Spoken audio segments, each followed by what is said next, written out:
Hey everyone, welcome to my channel. What if I told you your favorite pocket-sized camera is about to get a serious glow-up, but not in the way you might expect? There's talk of better color, sharper focus, and even cinematic slow-mo, right? In your jeans pocket. Stick around, because the next Osmo Pocket might just become your favorite camera of the year.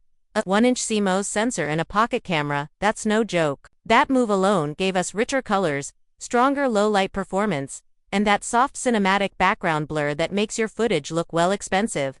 Stabilization, smooth as butter, flip-out screen, bright responsive, portability, chef's kiss. It disappears in your bag. It quickly became the go-to for vloggers, solo creators, and even some pros who needed a reliable B-cam. But you know how tech works. There's always room for more. Same 1-inch sensor, but paired with a brand new image processor. That one tweak could unlock a whole new level of magic. We're talking better dynamic range, richer detail in shadows and highlights, and faster image processing that feels instant. Think sharper HDR, more punch and contrast, less waiting, more creating. But here's the big one, and color nerds, listen up, 10-bit recording. That means smoother gradients, more realistic skies, skin tones that don't look waxy or orange. Compared to the 8-bit footage we get from the Pocket 3, this could be a game changer, especially for folks who color grade in post. Imagine filming a sunset and actually seeing all the shades of orange, pink and purple instead of a flat orange blob. That's the magic of 10-bit. The Pocket 3 already lets you shoot in 4K at 60 FPS, and if you drop the resolution, you can slow things down at 240 FPS. Not bad, but rumors say the Pocket 4 might push that to 4K at 120 FPS. Now that's slow motion with style. Think silky water shots, dramatic twirls, or epic B-roll that oozes with cinematic flair, all without sacrificing resolution. And here's something only real camera nerds appreciate: a higher video byte. That's like upgrading from regular chocolate to gourmet Belgian. Same idea, but so much richer. Less compression, more clarity, cleaner footage, especially in fast-moving scenes. DJI stabilization is already top-tier, even if you're walking. It's like the camera is floating.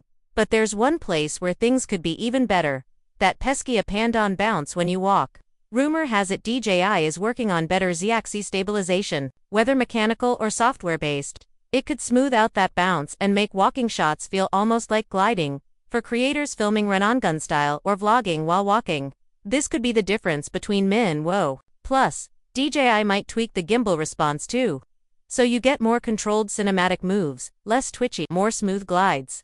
If you've used the Pocket 3, you know the autofocus is solid but not perfect, especially when there's a lot happening. In-frame, enter phase detection, autofocus PDAF, and eye tracking. Imagine you're walking through a busy street, talking to the camera, and it keeps your eyes in perfect focus the entire time, even if you turn, move, or someone passes between you and the lens.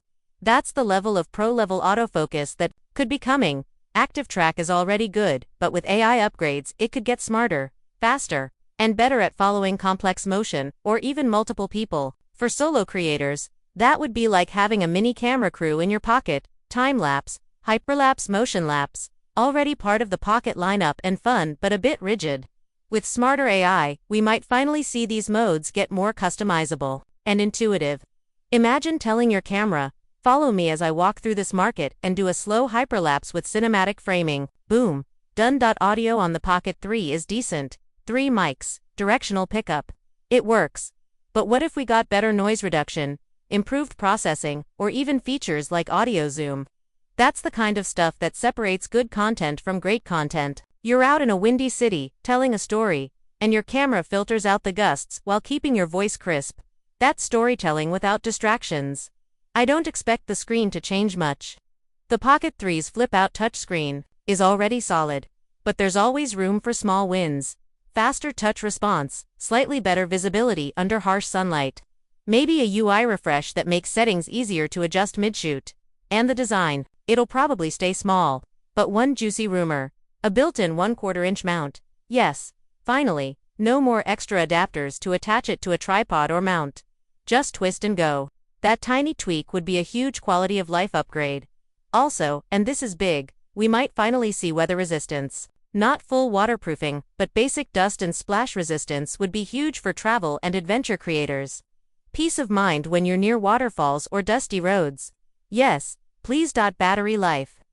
The Pocket 3 gives you about 166 minutes at 1080p, 24 fps, with everything turned off. Not bad. But with a more efficient chip and maybe a slightly bigger battery, we could get longer run times even at 4K. That means fewer interruptions, less scrambling for backup power, and more creative flow.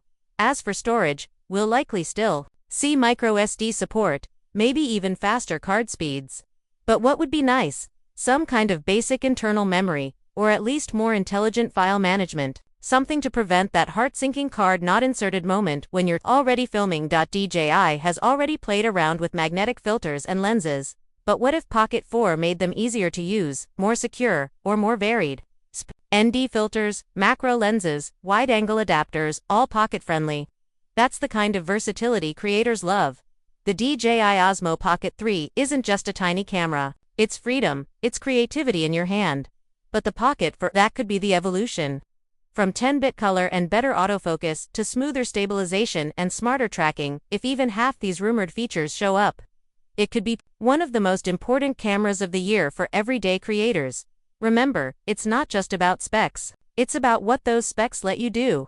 Better color means better storytelling. Faster autofocus means fewer ruined takes. Longer battery means staying in the moment instead of scrambling for a charger. So, are these rumored upgrades enough to make you wait for Pocket 4? Or are you loving your Pocket 3 just fine? Let me know in the comments. I genuinely want to hear what you're excited about. And hey, if you found this helpful, insightful, or just plain fun to watch, give it a thumbs up, subscribe for more creator-friendly tech breakdowns just like this, and I'll see you in the next one.